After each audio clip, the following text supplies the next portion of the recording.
Welcome back, everyone, to LCS Challengers League. Cincinnati Fear versus FlyQuest Challengers. It's going to a game 3, baby. Cincinnati Fear able to bring it back to action with Daption with the Heimerdinger. Good stuff. Yeah, I mean, it was good picks all around. I really like the Syndra for Toasty Alex as well. And they handed FlyQuest their first loss so far this split. They were 2-0 in matches, 4-0 in games. Now they are unfortunately 5-1. So now we're gonna go to the deciding game. We're gonna see if Fear can give them two first. Their first game loss, their first match loss. And with that, you gotta bring up our Subway best of 3 sidekick. So because this is Fearless Draft, this means that champion pools are gonna be a little bit wider.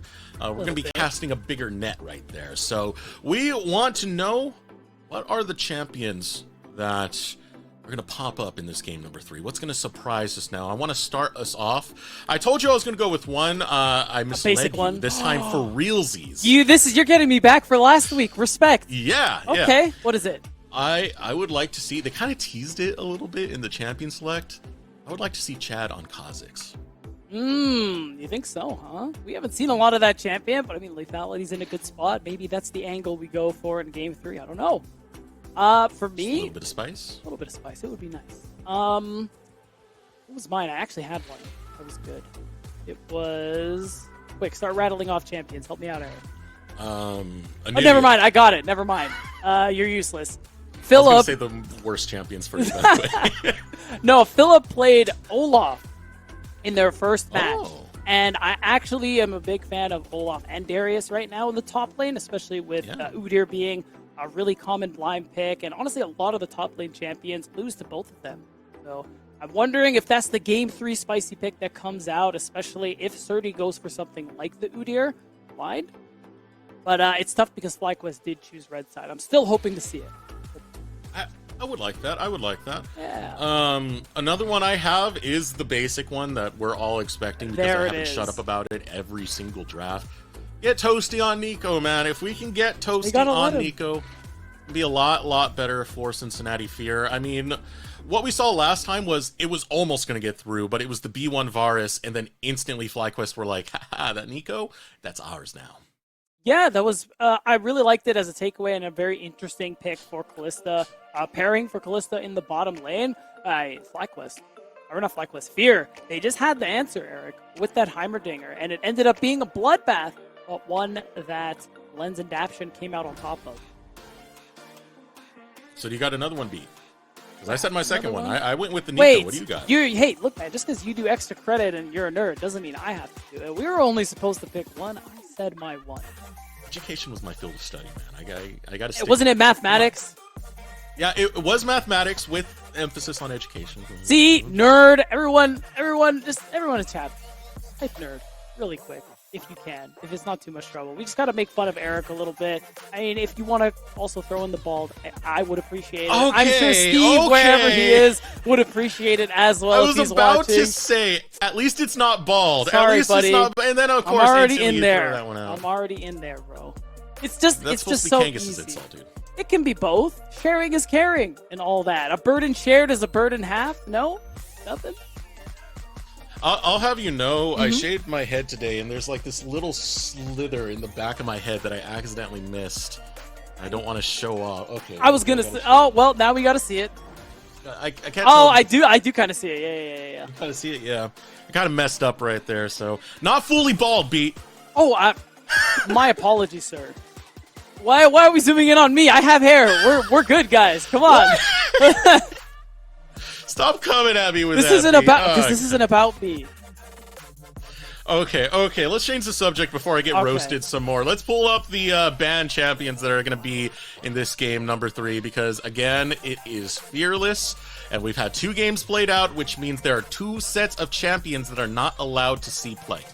Right. Now it's 10 champions, and then also the 5 when you count bans for game 3 that neither team will have access to. So we've seen a lot of strong picks taken out of the picture. It's worth noting that Fear still have that Nico Nocturne combo, that Nocturne Orianna combo as well, since they haven't picked any of those champions in games 1 and 2. And I'm pretty interested to see what FlyQuest are looking to cook in their next one as well, because things like the Lucian, they haven't played yet. Maybe they could dig a little deeper into the pool, things like Aphelios, other marksmen that we've seen a little less of so far these last 2 patches. Something like that. And with having FlyQuest on red side once more, if the draft unfolds the same way it did, that means FlyQuest can't do the R2 Nico like they did last time. Right. That does give Fear a pretty decent chance to just take that Nico for themselves, and finally we get to see Toasty playing it. Right, and even though I'm tempted to say maybe FlyQuest will ban at first rotation, again, FlyQuest have chosen red side, and their bans have not changed since day one. Seraphine, Karma, Ashe. Seraphine, Karma, Ashe. They are just not interested in letting those champions through. Any one of those are be winnable in their eyes, and fair enough. I can't imagine we're actually going to see anything change up in that regard. So I think it would have to be a first rotation pickup for Fear if that's the case. Yeah, so, I mean, that's the way the Fearless looks right now. There's always a lot of mind games that comes with playing a Fearless draft and trying to adjust to what is going to be picked on this draft. In fact, the draft is ready right now, so we can get to that and start seeing what champions are going to go through. Again, a close eye is going to be that B1 for Cincinnati Fear. They want to try and take that Nico because Seraphine, Ashe, Karma, Seraphine, Ashe, Karma. That's probably the FlyQuest play. bans. And I really like the idea of just giving that kind of agency to someone like Toasty. Again, a player we've been pretty excited about. We've seen him at the Combines. He's actually a very promising, pretty promising younger player, given the fact that I think he's a pretty solid all-rounder. He can play mages, he can play the melee assassins very well, and you got to imagine with more time, coaching, and experience, what this kind of player is going to turn into. So giving him those opportunities to shine, even early in the season, is something I would be very happy to see.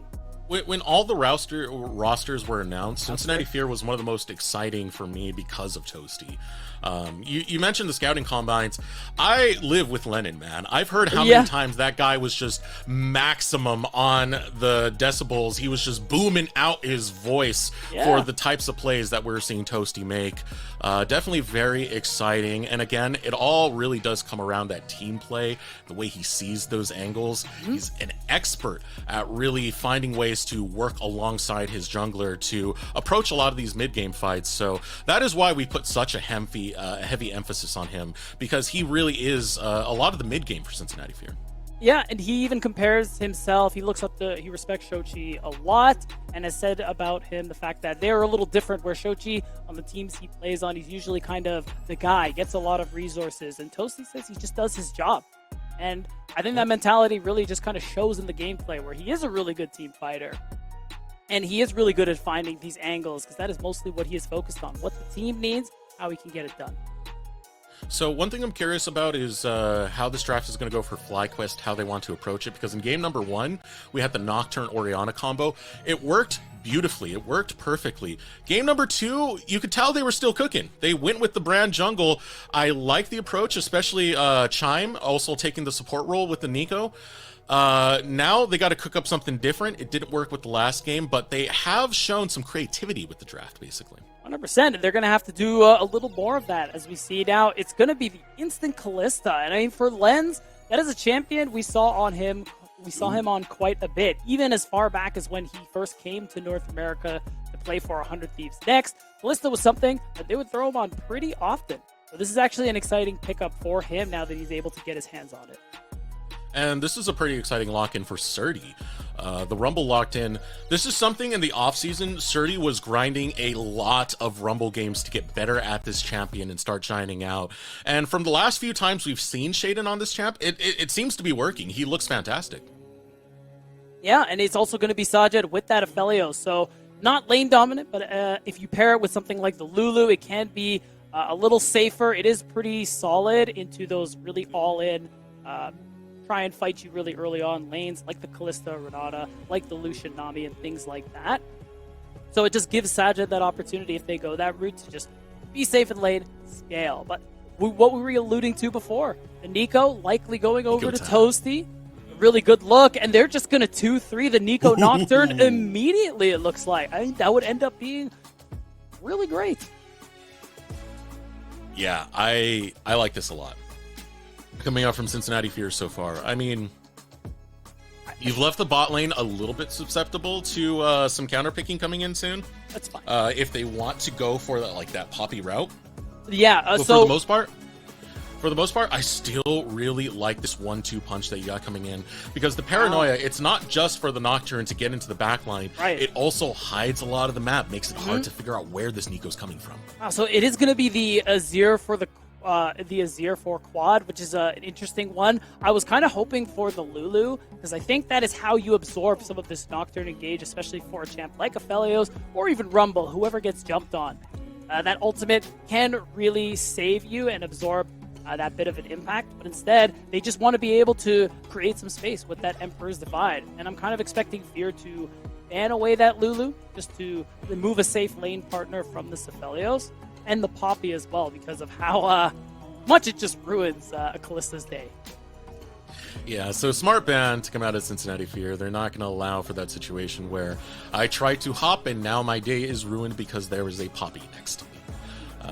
One more ban to come out from both squads so far on the draft. I mean, very, very AP heavy for FlyQuest, so we should expect to at least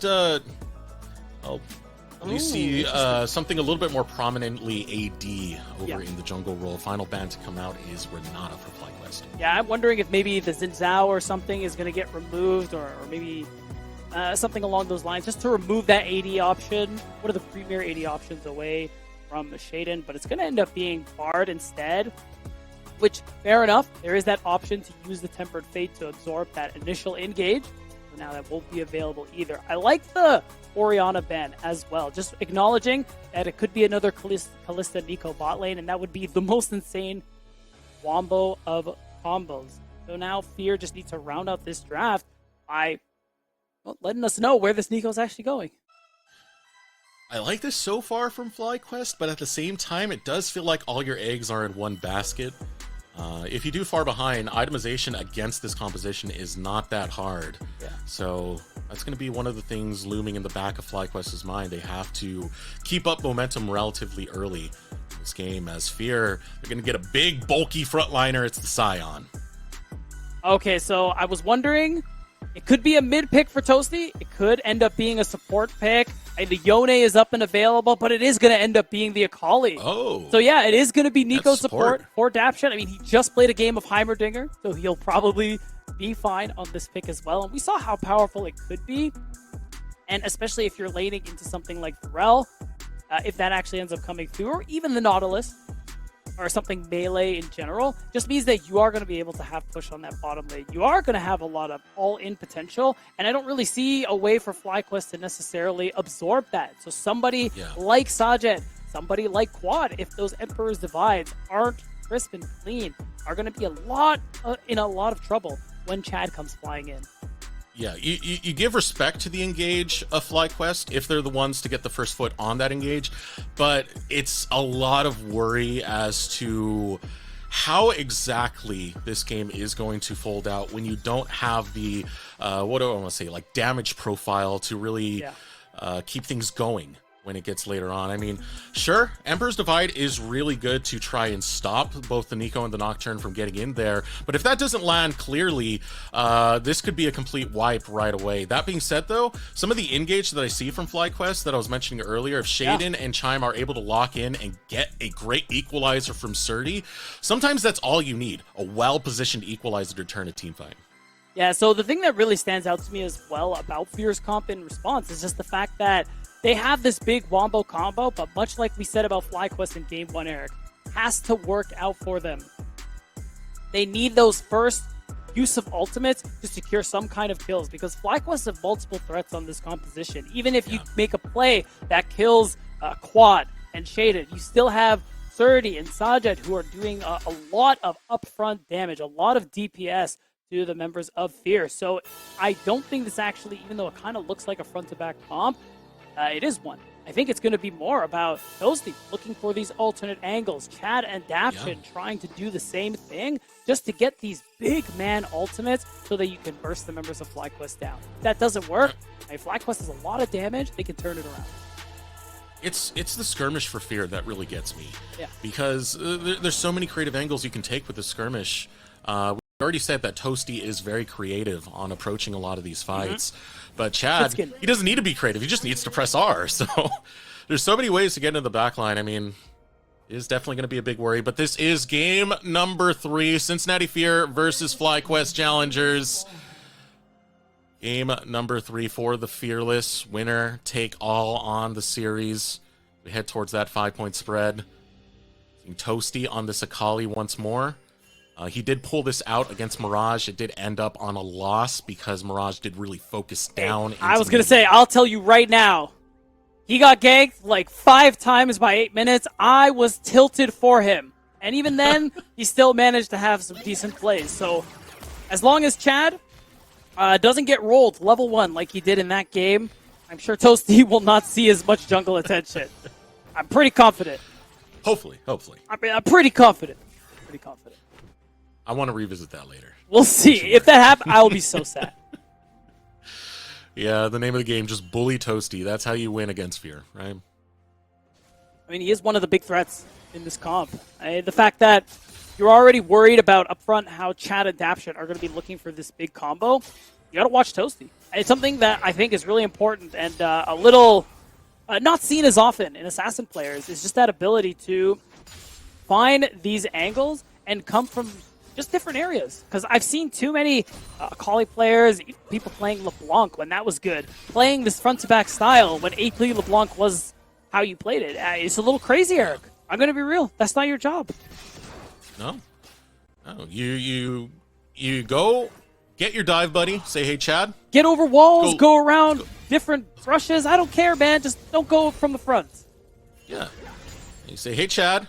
Hey, Chad, you see that wall? We're hopping over it, and we're destroying the spot lane right now. Yeah.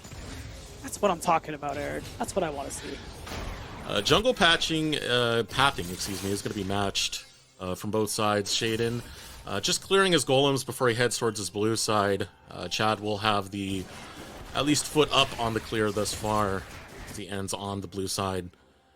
And that is also where the priority is for Cincinnati Fear at the moment. This Kalista Nico combo really shoving in the weight into Sajed and Shine. Right, it does mean Chad could have that opportunity to invade, but I actually think it looks like he's just going to go ahead and clear his camps. He's just going to go for the full clear and cover if there is a gank coming through from Shaden, because they're both going to end up being on that side of the map. Another thing I want to call out too is that we talked about Toasty going into Quad, who has been a really well-performing mid laner in the league so far, which is expected given his experience. Toasty is in a pretty good matchup. Even though you're outranged, and the fact is you take Fleet, you have Doran Shield, second win, and when your Shroud is up, you have a lot of opportunities to get pretty decent health trades. So I want to see if Toasty is going to be able to get through this laning phase, go even, and not fall behind like he did before. I mean, having some struggles with these exchanges going on in the mid lane. You do have teleport early, so it's not going to be the biggest deal to take that early recall. Kind of interesting here is just how hard Surdy has been going. Oh, he tried to flash out of the decimating smash.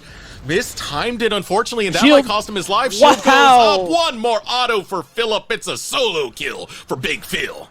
Shout out to Philip, getting the solo onto Surdy, so he cost him his flash, and he still ended up dying, allowing Philip to get a pretty big wave under the turret. And as long as he gets to walk away, he gets to recall. That is huge, especially against someone like Surdy. I mean, who we praise pretty often for being a strong laner, Eric. Getting one over on him has got to feel good. It was a pretty uncharacteristic misplay. Toasty almost goes down in the mid lane. I mean, Surdy, he tried to flash away from the decimating smash. Unfortunately, he was still in the hitbox before the flash went off, so that extra damage really was the death sentence for Surdy up there, but Philip gonna reap the benefits. Chad, gonna just be a little bit annoying. Even though his mid laner had to recall and TP back, he still likes his chances at the 1v1 here. Instead, he's just going to drop some vision. Remember, guys, 30, no flash. Really easy gank. Yep, definitely an easy gank right now. Shaden's still going to try to help him out. And look at the flamethrower times out. It was going the wrong direction thanks to the fear. This is an easy double kill. Burning away, flash over the wall. It's a double kill for Chad. And what did we say about Nocturne in Game 1 when Shaden had it? If you get this champion kills early, it's he wants to farm to 6, you can really start to run away with this game. And Chad has done the same thing. 2 kills at 5 minutes. He's just going to have his run of the map at this point. It's such a big lead. You get a lot of kills early, and it's kind of surprising how much damage Paranoia actually does when it lands. Yeah. So Chad, I mean, getting this lead, it's going to be so good for him. Currently level 4, has 2 kills, able to get an extra longsword on top of his first purchase. So far, off to the races is going to be Cincinnati Fear. They didn't just hand the first game. They're looking for a little bit more. They want to take a series on top of it, and this is the start to make it happen. That would be pretty nuts. Oh, Toasty. Oh, Toasty. That was very scary right there. Kind of mispositioned. Squad takes advantage, sends him underneath the tower. So Toasty going to be down flash. Yeah, that's tough. In that situation, maybe you flash early. There's a potential to kill with that perfect execution, but instead, Toasty's just going to have to use it to get out and help Chad a little bit with those first 3 Void Grubs. So this is good for Chad and the rest of Fear because they have that potential to get 5 or 6 grubs in a couple minutes time. And because Shaden hasn't had a good opportunity to actually go for this Drake because of how strong Fear's bot lane is, it does mean that Fear can kind of have their cake and eat it too. Get both neutral objectives here in this early game. Shaden attempts to counter jungle, tries to steal away a few of those raptors. Seeing that Chad was busy over with the Void Grubs.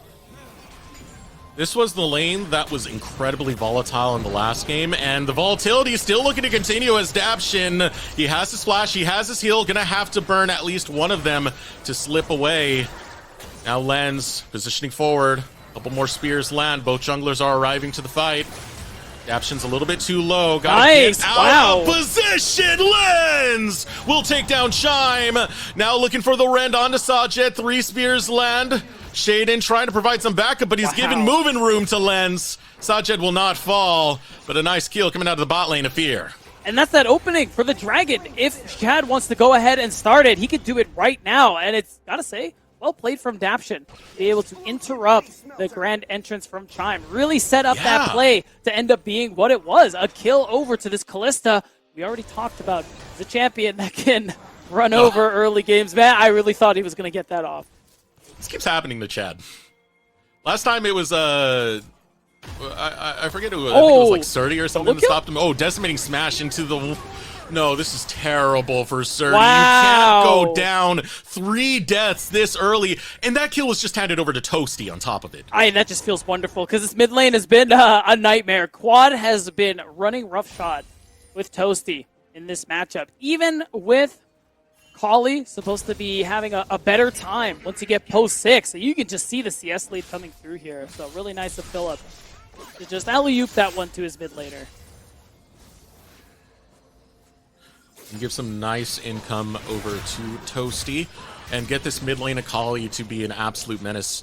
This is not going to get easier for Cincinnati Fear. Once we get towards the mid game, once we get past 14 minutes, if Chime can even get past that, as it's unfortunately getting caught out. Now here comes the Paranoia. Chad not within range to use it, so unfortunately a misuse of the Paranoia. No, I think what it is that Chime just ticked over to level 6, had access to the quickness, so if Chad doesn't time that spell shield well, and gets hit with the charm, he just instantly gives his shutdown over. So you don't want to risk it. You have all this priority. You just want to go ahead and do the Drake.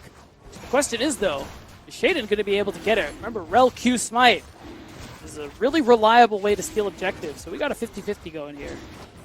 So far, Fear have been in their element. Shaden looking for the steal. Nice by Shaden. Will steal it over to FlyQuest Challengers.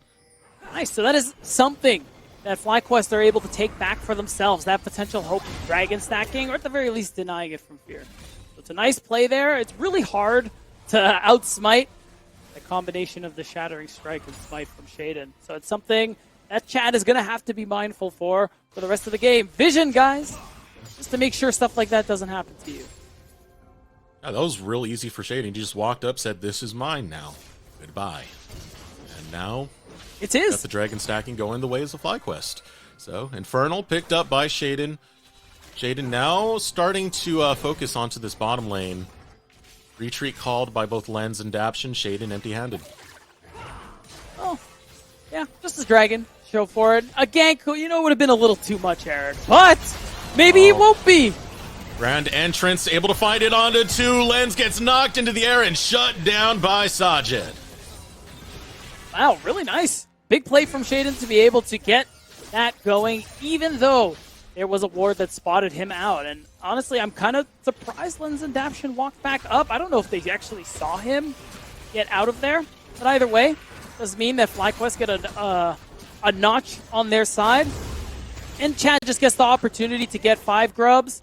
He's just going to walk away, maybe get the 6th. But Surdy is here. Quad is also on the way. I think it's time to go. Oh, go in. He's going straight in, man. He'll hop onto Surdy. Surdy can't do a thing. He's feared the entire time. Cincinnati Fear get another kill. Wow. Oh, hold on. Oh, we are not done. FlyQuest, Sajed looking for more. Able to get the root in. Chime follows through. You got to watch out for that. Lens puts Sajed in his place and finds a double kill. Through the exhaust, through the 2v1, Lens comes up big time. We said this was a champion. We've seen him play these last couple of years, and he really meant it. Showing us how it's done, and that just really can't happen, because now Sajid and Chime, they fall behind a little bit because of this. This was supposed to be a kill. You start with the Gravitum ult. You have all the CC going through. You have all these seconds that Lens isn't dealing damage. But he just plays this one out to perfection, dodging the Inferno Q for that last rend. And as soon as that last rend came through, we all knew it was a double. Man, Lens looking fantastic. You mentioned this is one of the reasons why he was picked up by Hunter Thieves Next. Yeah. Same thing with Wildcard. He had excellent debuts. And now Daption getting knocked up.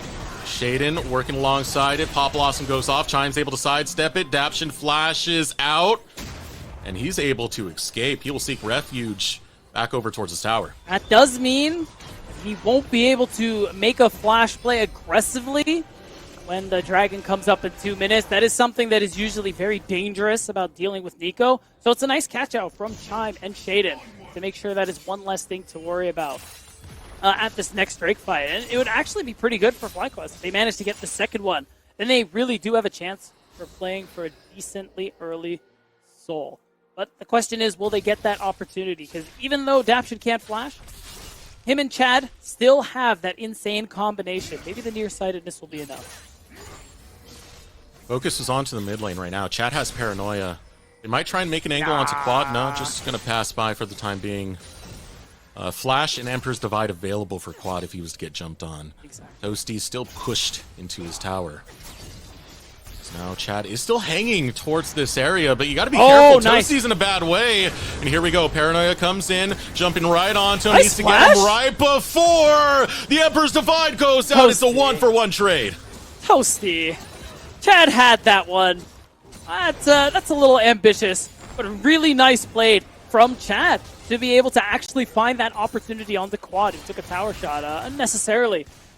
So this Nocturne is just continuing to get ahead. And actually, I just realized, I think Toasty went in. He actually ended up getting the kill. So, I mean, I guess it's kind of worth. Kind of worth, yeah. Kind of.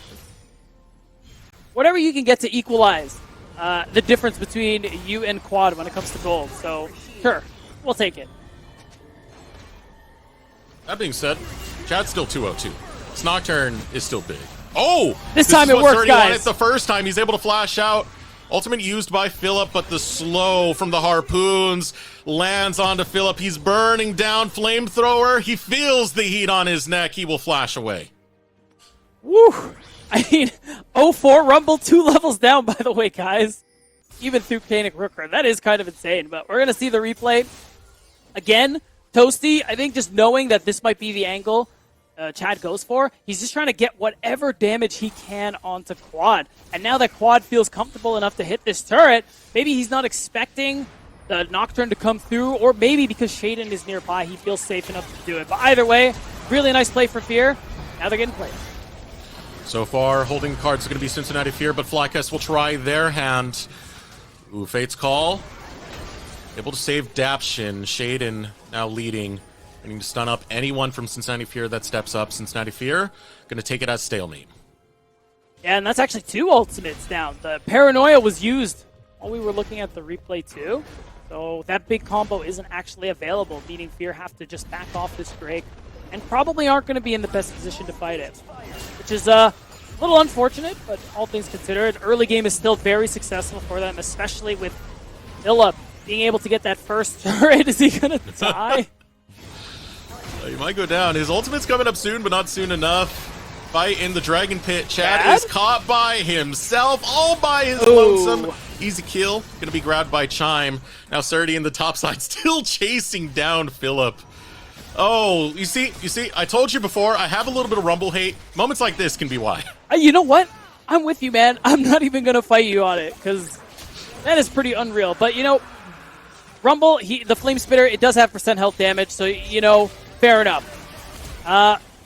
Ooh. Yeah, Lens will be able to flash away before he does get engaged on. A little bit of a tense situation, but it's still the Dragon going over FlyQuest. They're getting that Dragon stacking online. Yeah, and the hope, I want to know. Oh, hold on. Nice with the Arcane Comet to at least reveal that they were in that brush. Popping it with the Q. Nothing else? What do you want to know, Beat? Okay, because Chime has ultimate, I'm wondering if a dive comes through, because Lens, I don't want to say it yet, because Lens doesn't have cleanse. Shaden is here, you know. I think bot lane is probably what we should be looking at. Oh! Hold on. Paranoia being used. Toasty pushed away by the Emperor's Divide! But it still kills picked up a 2-for-1 exchange in favor of Cincinnati Fear. Yeah, really nice angle coming through there from Philip. The unstoppable onslaught, and it just helps set up a beautiful 2-for-1 in the mid lane. More gold, it means Fear. I mean, one, get this play mid, and it kind of makes FlyQuest nervous about that bot lane dive, because the nearsightedness makes it really hard. Chad, as long as he gets to walk away, this is a really good thing. Chad? Okay, he gets to walk away. Nice. Yeah. Shaden tries to bait out with the spell shield, but now here comes Chime. Well, they got him. He's not getting away. Nope, there's no escape now. Chime shows up. That's another kill going over to Chime. That's the shame right there. Last 2 kills that FlyQuest have picked up accidentally have gone on his pocket.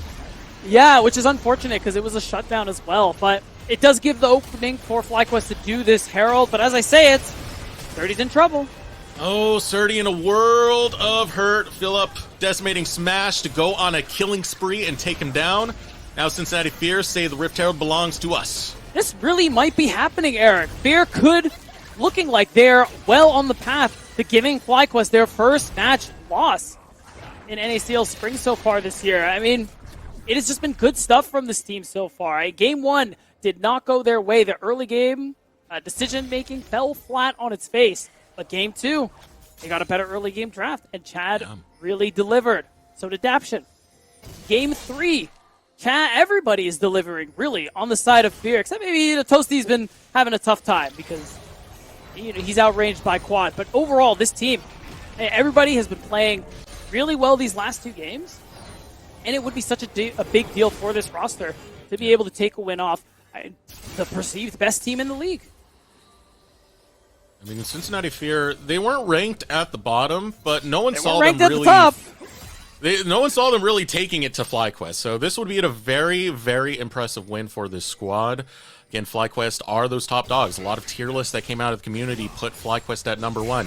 Surdy, in an interview, said, hey, my goal is to not lose a single game or a single series on the regular season. Cincinnati Fear, they're going to be that team, and they just got to keep up this momentum to make it happen. With regards to Surdy's comment, they're already that team, because they had lost the game.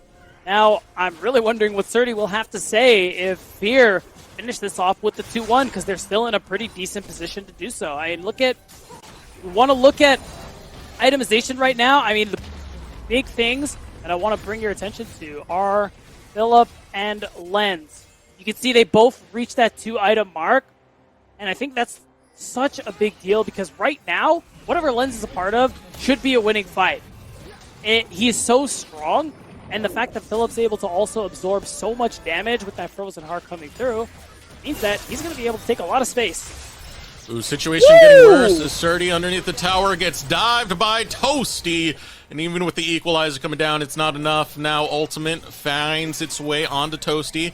Toasty thinking about turning this around onto Sajid to try and get something back, but Sajid says, nah, take the kill in the name of FlyQuest.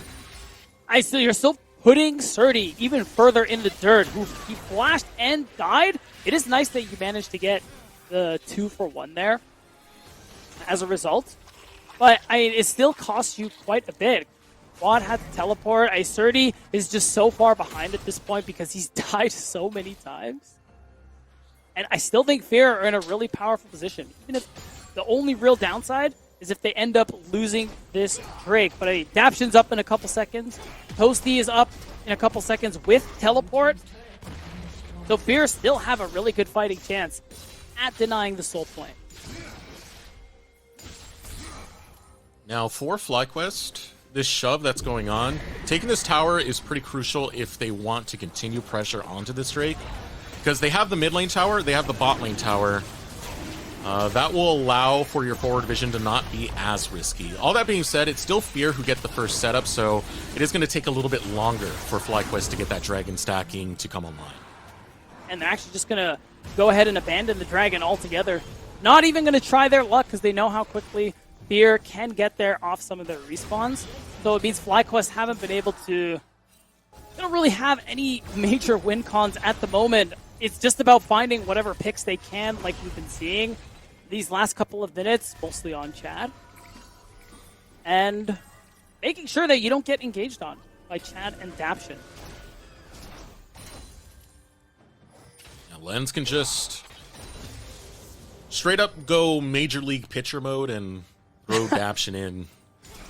Ruin everyone. Isn't javelin toss literally like an Olympic sport? Come on, man.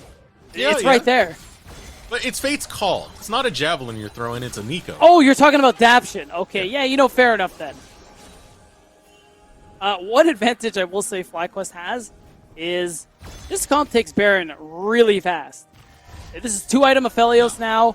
You have 2-item Azir, the Andres Nashers too. Like, it's just so much damage. Even though Surdy is 1-7, he's getting close to 2 items, and he does a lot of damage to this Baron as well. That's why Fear have to be really careful about setting up this vision to make sure FlyQuest doesn't just start it when they're on the other side of the map without their knowledge. Because if you're not paying attention, you'll lose that objective so quick, even with this lead. And the other thing working for FlyQuest, if Fear are not proactive on the map and they don't look to close this game out, the longer this goes, the more time you have to allow for Quad and Sajed, who are on Aphelios and Azir, to scale. And they scale incredibly well. If this goes to like 35 minutes, Fear are going to start thinking about this game in a very different way. Yeah, now Baron being started, FlyQuest have to close the gap. I don't think this is a really serious attempt, as Fear, even though they have Lens, who is really strong, and Chad, who is pretty fed as well, they don't take the Baron nearly fast enough to make a play like that. So really what I'm keeping my eye out on is whether or not FlyQuest can get to the Baron pit, and try to sneak one out. And I didn't know Nico could pretend to be Callista W. That is so strange. Is that what I saw just now? I was trying to figure out what it was. I think it was the Callista W. Yeah. Are you serious? How are you gonna like, how do you not fall for that? Oh my goodness. Daption is playing with fire. As still running around in this camoed form. Knockup comes up from Chime. You can tell FlyQuest are trying to get into position. Fear are giving a little bit of respect back. Again, this lead isn't that high. It's just 2.4k. So it's not something where you can just swing for the fensive as your Cincinnati Fear. You still need some good setup. 100%, and that all-in combo, like we said before, if Chad and Daption don't get a big play with their ultimates, FlyQuest absolutely still have the DPS to win a fight. So that's what you're watching for. Pop Blossom's only on to 1. Going into the back line is going to be Chad. Needs to bail out immediately as the equalizer goes down. Daption runs low, and Surdy runs right after him. Now Shaden getting attacked by Chad. Sajid's able to take down Toasty, and Surdy will fall. Double kill coming out for Lens. Philip, a lot of hell to work through here. Will be that big boy on the front line looking to hold the line for Cincinnati Fear as Daption over the wall. Sniffed out by Shaden, able to hunt him down. And now here comes Sajid, here comes Quad, the carries of FlyQuest Challengers. It was a 2.5k lead, and FlyQuest don't give a damn about that. They'll take the team fight win. This is the hard part about dealing with FlyQuest composition. Again, they had so many threats. We talked about this in Champ Select. Even though Fear managed to get what looked like a fight that they wanted, FlyQuest come out on top because their big combo still left up people like the Azir and the Aphelios. So because of that, these big damage dealers are still alive and still able to threaten you and force you off this objective. So this game is actually beginning to look a little difficult from Fear. This isn't, if we could see it in the, we might see it in the replay, but we didn't really see Daption use the combo the way we usually expected. He went for it before the Nocturne. Yeah, I think he got 2 people, but the idea is that you want to use the Nocturne ult so that you can target a carry, and then it should cover the Nico engage. But because Daption revealed himself early and only hit frontline, it didn't actually work out the way you potentially wanted it to. So that's something Fear hopefully are talking about at this point. Otherwise, these next couple of fights are going to continue to be difficult for them. It was a very misaligned engage coming out from Fear, and it shows what happens if you don't utilize these tools in the right way. One misstep can absolutely ruin that. Now look at that, Philip's able to get away from the Emperor's Divide. A hard engage onto Philip. Philip will get the knockup with the Decimating Smash, but he's isolated for oh so long, which means FlyQuest will take him down. Yeah, no frontliner means this comp is actually kind of hard for Fear to fly into them, especially with the Paranoia being out of the picture. FlyQuest, they can just go ahead and start the Baron. Remember, they take this very fast. Yes. So Fear, they have to try something, but their options are limited. Toasty and Chad looking to set up into position. This isn't exactly good team fight. Really, all you're looking for is Daption to land that big Plot Blossom to get the team fight going for Cincinnati Fear. It's able to land. Toasty goes forward. He's looking for the back line. Not able to get Quad. 30's running low. It's a shutdown found by Toasty. Toasty now sending his eyes over to Chime. Lens popping away. He's going to live. Toasty looking for more. He wants to get the Quadra. He's going to find it. Quad's the only one that remains, but no pentakill for Toasty. It doesn't matter. Cincinnati Fear fight back. And an impressive 4v5. Nonetheless, Eric, they're going to get the Baron buff as a result, and their lead has shot back up to roughly 4,000 gold. It's going to be more when this big purple worm has gone down. And so big for Toasty to go so huge in that fight, considering the kind of early game that he had. Him and Lens really delivered. Oh my god, all the credit in the world to Daption on top of that. His engage is so critical for this team to find a team fight. Yeah, and the thing is, it wasn't the big multi-man ult you're hoping for, but what matters is Surdy and Sajed flash. And now that means Sajed is way more vulnerable to this duo of Lens and Toasty. And Lens, really nice flash. Instant response to be able to just continue outputting damage, setting up the alley-oop for Toasty to get a quadra kill. And a Kali with a quadra kill. You look at the needlessly large rods now in the inventory, doubling up on them. 8-4-2. Now these flanking plays, you're going to have to watch out so much more for the positioning of Toasty on this map because he can decimate things. On top of that, you have Daption that you're worried about. Now here comes the ultimate going to be used, Unstoppable Onslaught, as well as the Paranoia to try and isolate Surdy, find him all by his lonesome. Down a member will be FlyQuest. And Surdy's flash almost... Okay, you know what? It doesn't even matter. It wouldn't have mattered, but his flash was just coming up too. He was probably dead no matter what.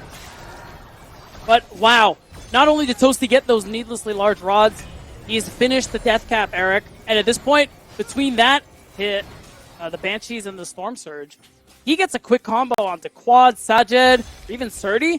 They will die instantly.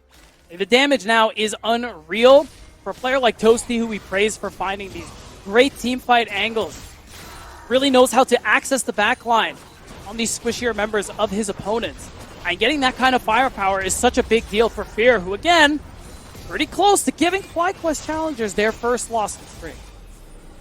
As long as they're able to keep this up, not have the mistakes that they were having earlier where they were desynced with the Nocturne Ultimate. Daption only getting one person in the Pop Blossom. When those moments happen, when those tools are not utilized right, that is the fighting chance for FlyQuest. That being said, though, you're now at a 6K lead. Both of the carries have great economy working in their favor. 3 items now completed over on the side of Lens. Same thing said for Toasty. So this is the spot that Fear want to be as they start the siege in the bottom lane. 30 seconds left. This is going to be their last act with the Baron. They're going to be able to get this turret. That would be a nice extra injection of gold, but the wave clear is so good from Quad and Sajed that even with the Baron buff, it is pretty hard to actually get a wave in and hit that turret. And so at this point, you're really just waiting to see if someone overextends on the side of Fear, but I don't think you're actually going to get this. Unless they all in and go for a dive, which I don't think is going to happen. Very ambitious. I lied! My word! Daption goes in with the Pop Blossom, but it's not the fight of Cincinnati Fear. Under the tower, FlyQuest Challengers bring the fight right back, and they slug at the jaw, breaking it right off. 4 down, FlyQuest fight. And that's 3,000 gold. FlyQuest just picked up off that play. Fear were up 6k now. You can see it's down to 3k. And that is just such a huge injection of gold to this team that FlyQuest have that scales really well, that have these DPS threats who do so much damage. And Eric, I gotta be real, I don't know why we forced this play. You were in such a good position. Diving it under turret was so very dangerous. And you just saw it. They instantly died because of all the damage coming through from Quad and Sajed. And if Fear lose the game, Eric, we got to remember that decision being the beginning of the end. Yes. Now this gold lead has gone down to 1.4k, and this is just monumentally smaller than what they originally had. Ooh, here's an angle back into it. You send Toasty after Surdy. That's a death cap completed, so of course Toasty. It's not just Toasty, it's hot, it's scorching, it's blazing, it's a kill. True. And that's something that you can still lean on as Fear, which is really got to feel good. Toasty's level 17. He is really strong. He does that combo to anybody not named Shaden, and honestly, when he finishes his next item, maybe even Shaden, they just explode. They don't exist anymore. So the hope is that Toasty can continue making plays like that, get advantages for Fear. Because if you look at Sajed and Quad now, they are really strong. Once Quad has the death cap, going into them is actually going to be really dangerous, especially if Quad has a lot of Sand Soldiers up. You have 4 items completed for Sajed. Yeah. So that should put you in an idea of the state of FlyQuest carries right now. As the potential for a fight coming through, Chine's going to lead the charge. Magnet Storm does a lot of work. Daption will find that Pop Blossom. Lens still uncontested, now getting chased down by Sajed. It's double kill found. Surdy's able to burn another one down. And FlyQuest, they fight back from a huge deficit, and they shrunk it down to nothing as they take down Cincinnati Fear. And I think that's just going to be the end of the game. We got 40, 50 second spawn timers, and you got a wave coming down in the mid lane. FlyQuest taken to the edge here in this series by Fear, so close to being able to close it out. It's looking like Fear made just one crucial mistake, and it gave FlyQuest the opening to do this. Impatience was the hubris that cursed Fear this time. FlyQuest, the late game scaling that you have in both the Azir and someone like Sajed, who is popping off at 11, 2, and 4. That was the comeback potential of FlyQuest, and they found it in a tough series against Fear. They'll take it 2-1.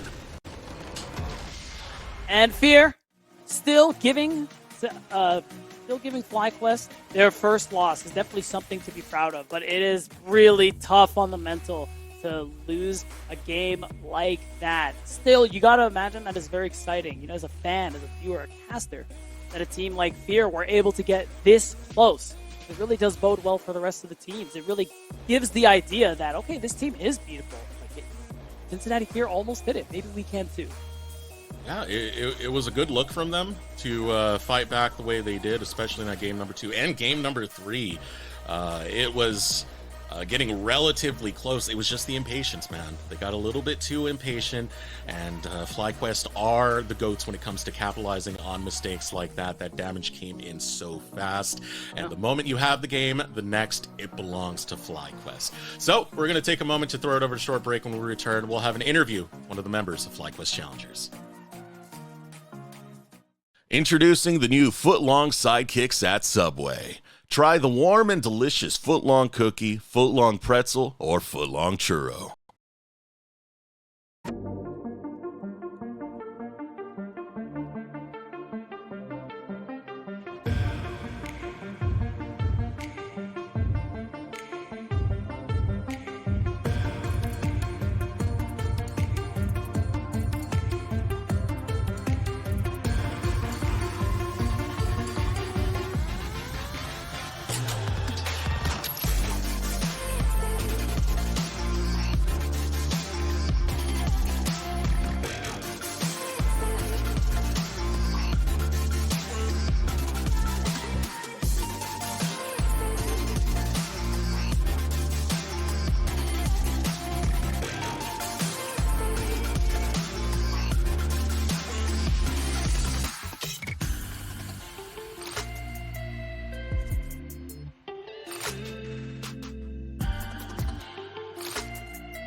Welcome back to LCS Challengers. We are joined by Chime of FlyQuest Challengers after a 2-1 victory. How you doing, brother?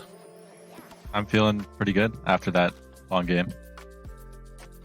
All right, first questions first. I want to ask, you did come from TSM, you ended up on FlyQuest Challengers. What was the whole process like during the offseason that found you on this squad? I don't know. I felt like I had a good split, and then I went to Korea to like boot camp, and then I think just the biggest thing was a lot of players fell through the cracks when the reduction went from like 10 to 8. So yeah. I think that was just kind of the nature of like competitive esports, is that like, you know, you accept the risks of the job, and you know, I'm making the best of the situation right now. So I wanted to ask you, what's your experience now with FlyQuest? Like, how are you liking it? You've had your fair share of experience with other LCS orgs, so how does it compare? Like FlyQuest, I think, I don't know, the coach is really cool, and I've been enjoying, like, it's kind of like nostalgic, getting the feeling of like playing online with teammates again. And so, you know, like you build bonds a lot slower, but I think we're in like a unique situation where some scrims are unproductive because we're higher like skill ceiling, and some scrims aren't productive because we're lower than like our opponents. Like we're kind of in like this middle between two groups, and so I think just like, you know, making sure we're not like gonna, I don't know, blame each other and just like improve as a team is really important. All right, I want to get more game specific onto this next one. Talk to me about some of the deep flanks you were taking, especially that Nico game where you just ended up all the way in bot lane when they were already sieging your inhibitor tower. What goes into plays like that? Yeah. What was going through the comms? What was going through your mind? Let me know. I mean, I think we, you know, like generally sub jungle, between the two roles, you have to have some sort of engage. And so obviously we had Brand, so I was like the engage, and I have Nico Flash R with Clistar. So I knew like it was in my hands, like, you know, if we can get a good fight started, and our, you know, comp was was struggling to go forwards through them. You know, you have to have a weird flank. So we just kept reading tempo, like, all right, are they going to siege our bot tier 2 next? Okay, I'm going to the alcove. I'll see you guys in a bit. And then, you know, every time they were sieging top 2, I'm just like, you know, I'm going to hang out here for a while, guys. Can you hold 4v5? And they're like, yeah, just like don't show. I'm like, yeah, I'm just, you know, doing my thing. Yeah, fair enough. I mean, you guys had a very tight, a well-fought series. What was your opinion of Cincinnati Fear before the series started, and how has that shifted? Did you expect them to give you trouble, or what was your expectation around this match? To be honest, I didn't have like a specific I don't know, thought process for this team. I hadn't like there's not much info to go off of for them because they only played week 1, so that was like also a patch behind. So yeah, we didn't really have much to go on, and it was kind of just like a regular game, but they put up, you know, way better of a fight, and we also, I think, underperformed. So you know, I do think like it could have gone either way, and they like deserved the win that they got for sure. All right, I do want to throw out one more quick question here, and that is, how's it been laning with Sajed? He's new to the space. How's it going? It's good. It's weird because I guess like my usual lane partners have been like, I'm the rookie and they're the veteran. Obviously I'm not a rookie anymore, but like in the past, like Wild Turtle Stick say generally stuff like that. So for me, you know, taking on like the veteran role is something new to me, and I don't. He's really mechanically skilled, as you saw in like some of those Fearless team fights. So I'm just like, you know, getting him to like talk about certain things that aren't instinctual, because it's like your first couple splits is natural. I'm trying to like, you know, be a leader in that in a sense. All right, you got any shout outs before we let you go? I think my teammates, honestly, it was a sweaty series, and you know, everyone kept their heads cool. So yeah, shout out to them. Shout out to the team. We want to thank you so much for joining us, Chime. Wish you the best of luck on the regular season. We are going to throw it over a short break. Return, we'll get into our next series of the day, and that is going to be TLC versus AoE. See you on the other side. They said it couldn't be done. They said the world would never accept a cookie this long. Or a churro, and probably not a pretzel either. They also said, under no circumstances should those really long and delicious treats be wildly affordable. To which we said, but we already made them. And they are. Introducing the incredible new foot-long sidekicks. Get one at Subway today.